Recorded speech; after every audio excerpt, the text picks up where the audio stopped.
আপনি কি জানেন নামাজ কার জন্য? আমাদের হুজুররা আমাদেরকে শিখাই দিয়েছেন নামাজ বেহেশতের চাবি। ব্যাস আর কি লাগে, নামাজ পড়তে থাকবো, যদি এক রাকাত নামাজ কবুল হইয়া যায় তো জান্নাত কনফার্ম। মৃত্যুর সঙ্গে সঙ্গে সোজা জান্নাতে গিয়ে ল্যান্ড করব। কিন্তু ভাই আপনি কি জানেন নামাজ আসলে কার জন্য? ধরেন কোনো একজন ব্যক্তি সেনাবাহিনীতে ভর্তি হবে, প্রশিক্ষণ নিবে, কিন্তু যুদ্ধ করবে না। তাকে কি সেনাবাহিনীতে নেওয়া হবে? তাকে কি সৈন্যদের সঙ্গে কুচকাওয়াজ ও পিটি প্যারেড করতে দেওয়া হবে? হবে না, কারণ ওই প্রশিক্ষণগুলো তো তাদের জন্য যারা যুদ্ধ করতে চায়, দেশকে রক্ষা করতে চায়। যে ব্যক্তি যুদ্ধই করবে না তার তো সৈনিক হবার যোগ্যতাই নাই, তার আবার প্রশিক্ষণ কিসের? ভাই নামাজের ক্ষেত্রেও একই কথা প্রযোজ্য। নামাজ মোমেনদের জন্য, আর মোমেন তারাই যারা আল্লাহর দ্বীন প্রতিষ্ঠার জন্য জান মাল দিয়ে সংগ্রাম করবে।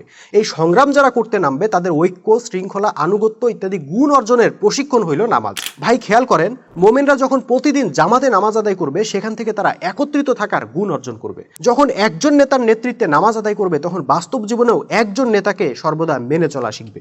যখন নেতার তাকবীরের সঙ্গে সঙ্গে রুকু, সেজদা ইত্যাদি করবে তখন বাস্তব জীবনেও নেতার কমান্ড অনুসরণ করা শিখবে। যখন নামাজে সবাই মিলে এক কেবলার দিকে মুখ করে দাঁড়াবে তখন বাস্তব জীবনেও সবাই এক লক্ষ্য উদ্দেশ্যের ব্যাপারে সচেতন থাকবে। মোমেনদের এসব গুণ অর্জনের জন্য আল্লাহ নামাজের বিধান দিয়েছেন। কাজে নামাজ তো ভাই সংগ্রামী মোমেন বাহিনীর জন্য। আপনি কি মোমেন? আপনি কি দিন প্রতিষ্ঠার সংগ্রাম করতেছেন? যদি না করেন তাহলে ভাই আগে আপনি মোমেন হন, সংগ্রামে নাম লেখান, তারপর নামাজ পড়েন।